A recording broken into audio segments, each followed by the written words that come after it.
Thanks for joining us. We're here with Mike Rowe and Nathan. You may have seen Nathan in some things, and Mike Rowe and a few others. I've been in some things. Yeah. Right Here or now, there. I'm in a suite. We're in Vegas. It's the IBS thing, Yeah. right? Yep.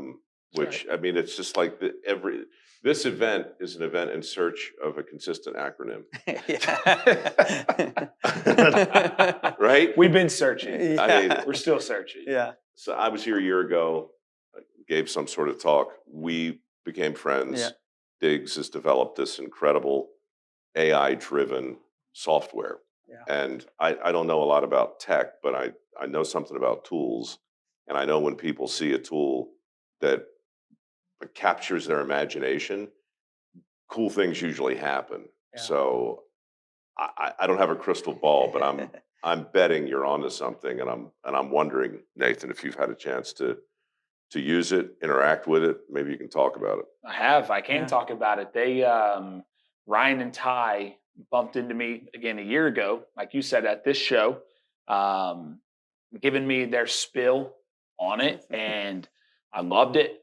And What was that? I mean, I want to hear what a spiel is like from Ryan. so- Fink. I bet it's changed a little bit. So what a spiel was for us is they bumped into a conversation and just edged their way in and said, "Hey, by the way, let us tell you about this thing." And at first, I was like, "What the heck?" It was is-" endearing, though. It was endearing. Yeah. It was endearing. I was like, "What is going on here?" And then they said a couple of things, like you said, that you're Mhm. like, I was like, "Oh, wow," because you're right. Inside of home building, we have so much information that's coming through all the time. And what leads to frustration on the customer side a lot of the time is drop balls in this information, right? Okay, all this information's passing. Well, how can we streamline it? And what their product has is it streamlines some of this information from point A to point B. It also then works to our workforce, which is fantastic because we will strip the information that we gather from the customer out of their software. We put it into QR codes. We put QR codes out on site. And what's great about these QR codes is after 2020, even our older trades don't get to say they don't know how they work, Mhm. right? They know, hey, That's right. we all had to order off of Yeah. menus, and we all know how to use them. And what's great about it is it gets information to our trades on the job site in the simplest form. Yeah. They take a picture, they see it, there it is, and there's our cabinet drawings, everything that we're able to get in a streamlined way from their tool.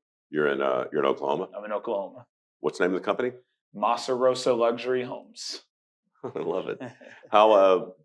Tell me about the business. How big is it? How long have you been around? So we're a little smaller. We are a true luxury custom home builder. We have been in business since 2015. So we are actually in March of this year will be our 9th year. We solely focus on custom homes. And so we are bringing our customer in, and we're all about trying to present a customer experience. And so one of our taglines is we put luxury in the name, not just for the home, but for the experience. So we're always shooting for that. Yes, sometimes we fail, sometimes these things happen. But when I met with them, it's like, man, this is something that can absolutely be a game changer for the customer. Yeah. And so we work hand in hand with our customers from the design phase all the way through the build. And this allows us to keep them in the loop. And what I love about their program is it's easy. Yeah. At the end of the day, I'm a younger guy, but I'm not good with technology either. I'm in construction. I don't do technology, so I know it's needed. I know it's a part of the business, but I can't. If there's too many buttons, I have to press even. I'm like, I'm out. Well, that's how the customers feel. I'm like, hey, here, use this, and there's too much going on. They're like, oh, we can't do that. Their software makes it super easy. If I recall, I think that's one of the things that in the spiel kind of perked his interest. It was, hey, we're starting with the client experience and working our way back. So if we get that right, it's going to be so simple for you and your team to use. Just so you guys know, at conventions like this, it's what's that expression from that Kevin Spacey movie, ABC, always be closing. Yeah. Oh, yeah. Right? Yeah. It's like everybody has an idea. Everybody's got a product. Some are new, some are a little loopy, but some make you go, oh. And, it doesn't matter whether it's the Consumer Electronics Show or a show like this. There's so much creativity going on. Yeah. And so, as a custom home builder, it just seems like creativity has to be an important part of the whole value proposition. But for me, the spiel, the part that got me was communication. Yeah. Because all problems are communication problems, Yep. whether it's a creative problem, whether it's a workforce problem, whatever it is. Yep. So can you just explain a little more how Diggs makes you guys better communicators? So for us, it's on what we call pre-construction. So we kind of silo our business into 3 silos. We have pre-construction, which then can lead to construction, and then it leads to warranty and service and care after the home. We were bending, as they say in the technology world, a construction tool to try to make pre-construction work. And what was happening is it was bogging things down. And you're right, we were having poor communication. Actually, we had a batch of customers go through that. I mean, by the time we got to construction, I'm surprised that they were still building with us because it was so bulky and we were not getting through the process well. What Diggs has done for us is it has made our pre-construction communication seamless because it is so simple to use that our architects, our interior designers, our customers, and our home building team are all on one communication tool, looking at the same set of plans, looking at the same design board, and we can all collaborate on it at the same time, which is fantastic. Yeah, man. There were so many lessons from Dirty Jobs, and when I think back at that group as a group, there was so much talent, there was so much creativity, there was so much pride in the work, but there wasn't a strong understanding of the communication process. That's right. It's just not in the DNA. Yep. Because craftsmen and tradesmen, they're so often focused on the work that they forget about all that. What do you call it? It's like managing expectations. Yes. Right. Yep. So, did you ever see Dirty Jobs? Of course. What it was? I mean, I'm not. Oh, yeah. I'm just saying there was. The thing I'll remember most fondly about the show was the way that it always started. It was a mission statement, but it was a love letter to manage expectations. My name's Mike Rowe. This is my job. I explore the country, looking for people who aren't afraid to get dirty, hardworking men and women who do the kinds of jobs to make civilized life possible. Right. Yeah. If you think about that, I didn't really promise to do anything other than explore and look for. I didn't say I'd find them. I'm just going to look for them. Just gonna look. And if I find them, we'll do a thing. Yeah. So pretty low bar. Yep. But I just say all that because when you're trying to get a house built as a customer, you're already freaked out. Yes. You're about to spend more money than you've ever contemplated. That's right. And you're putting your total trust in a bunch of guys you really haven't met before. That's right. You meet the go-between. Your builder's the go-between. Yeah. Right? That's who you meet. And what's crazy is you nailed it. The communication of it is wild because you get on Instagram and that's how customers find us, right? And on Instagram, what are we putting? You're making a video of half the house because the other half is dirty or blown over, and you're showing. But that's how you're going to get a customer in the room is painting this pretty picture. Yeah. Right. So you actually did the reverse of what we're doing, which makes home building so hard on the communication side. And you said, hey, we set the bar low. Right. We're going to go look. I didn't say we were going to find it. Yeah. We're setting a bar up. This is what we're going to build you. You're showing them a picture. Yeah. We're showing them. It's renderings. It's like your dream. We're going to make your dream We're going to come true. We're going to make your dream come true. Now we do, but they don't understand that they're going to watch how the sausage is made. There's going to be some night sweats during the dream. And it's a nightmare at times. There's things that are going on there. Like, I don't know if this is a good dream. Yeah. But the communication part is so important. It's something that as a home builder in construction, we're striving at and learning every day. We come from the same cloth as the trades in a way that we're doing our job. Right. And it's so wild in today's world how much the customers want this information of what we call job logs, of taking a picture of the site. This is what we did at your site today. And in the old construction mentality it feels like we're having to tell you that we did our job. Yeah. And in our heads, we're like, well, you're paying us. We're doing our job. We go to work every day. What do you think we're doing?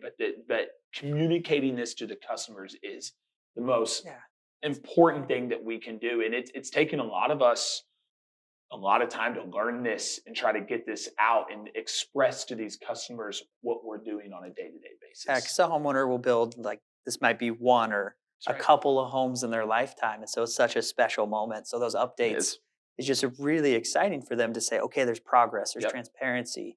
And then Diggs is absolutely about collaboration That's during the process. But if you have all your team and stakeholders on one platform tracking decisions and That's right. selections and everything else in one spot, that's where AI can become kind of powerful, is because then AI can help organize all that information. So when you hand off the home, you take that, previously physical binder and you put it in the cloud. Yep. Now the homeowner gets this really nice digital experience that they can carry around in their pocket. Yep. They can access and ask their home questions and get answers and have a full record. When did you first think that this was a problem you could solve? I think the first time that I had a ton of confidence that it would was when Ty and I got together, and our problem statement was, how do we solve some of these collaboration issues? How do we create this digital understanding of the home without making anyone go in and capture it? Because the worst thing we could do is build a tool that now Nathan and team have to go do more data input, or it makes their lives a little more difficult for a better experience. Yeah. But I think when it clicked for me was when we were able to build a team that has experience in this space, and we actually started to get things to work. I think that's when the aha moment came, was like, okay, we can ingest blueprints and these documents and organize them through AI. We can surface all of the information and moving pieces just by asking a chat. And by doing that, I think that's when it kind of clicked. It's like, okay, we can pull this off. The technology is there. The market timing is great. The whole industry, like Nathan said, is starting to focus more on the client experience. That's how you differentiate yourself. And it's also core to someone like Nathan's, core values is, we're not only going to build you a beautiful home, but you're going to love doing it along the way. And Diggs could be a good tool for that. Can I just ask you before we let you? I know there are a bunch of people outside waiting to come in here, but workforce. Yes. How are you making a persuasive case in Oklahoma to attract the kind of skilled workers that you absolutely positively need to even have a shot at making good on the promise? So what we're doing right now in Oklahoma is, this year I'm our local home building association president, but we started this a few years ago and I'm just helping carry the torch. But we do a project called Build My Future, and we're getting into the high schools and we are bringing these kids out to our state fairgrounds with our trades, our mason trades, roofing trades, electrical trades, HVAC trades. And not only are we just having them meet them, we are setting up and letting them work. The electrical trade is letting them run wire. The mason is showing them how to brick these homes. And so we're really getting back in to the school system is what we're trying to do. And we're trying to relate to these kids in a lot of ways. We're trying to relate to them in some ways because it's the age of the generation we're in, is, hey, there's money to be made. Yeah. There's money to be made out in these fields, and there are. They don't know. They have no idea. The perception is that it's not there. And Look, I would bet big that there are a lot of people watching right now, or at least the people who are watching are nodding their heads and going, right? I mean, everywhere I go, every state, I've been to every state, it's the same thing. It's the stigmas and the stereotypes and the myths and the misperceptions that keep people. They just simply don't believe you can make six figures welding. that's right. They don't believe you can make six figures framing. That's right. So we have to show them, right? That's exactly right. We have to show them. It's funny. I use our electrician a lot as a guide to show younger kids, because our electrician's second car is an Audi R8.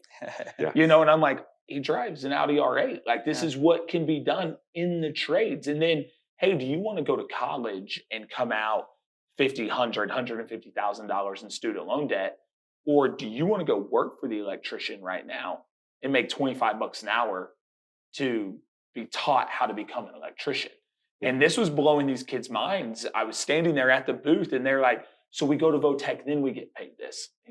No, you come work for me, you get paid this. I'm Votech now. I am Votech. I am Votech. You come work for me and you do these things. And I just happen to be blessed in a way that my dad went to Votech, was a welder, as you said.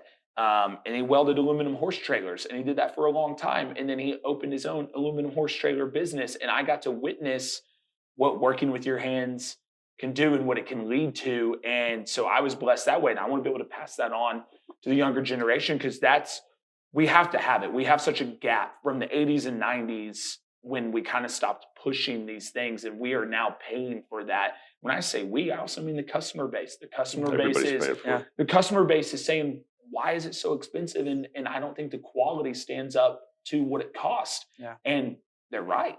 But when we don't have people going into the trades and going into the workforce, this is what we're left with. And we have to be able to bring craftsmanship back and showing these kids through the perception there's money to be made, and not everybody is suited for college and sitting in a cubicle and things of that nature. I enjoyed it. I became a home builder and started on a Monday, and on Friday as a project manager, I remember coming home at 21 years old, and I told my wife, I said, I'll do this for the rest of my life. See, this is why it's so good that you two are sitting together, because part of debunking all of that nonsense is bringing in cutting edge tech. That's right. That'll make sense to a kid's brain in a whole different way than a hammer and a saw will, right? And so, I just, for the life of me, can't think of a dumber move than taking shop class out of high school. That's right. And in part, we're sitting here now having this conversation because that happened 40 years ago. Yep. And we're still trying to put the crap back in the goose, and it's tough. It's tough. But you guys are moving the needle. I appreciate that. Well, thank you.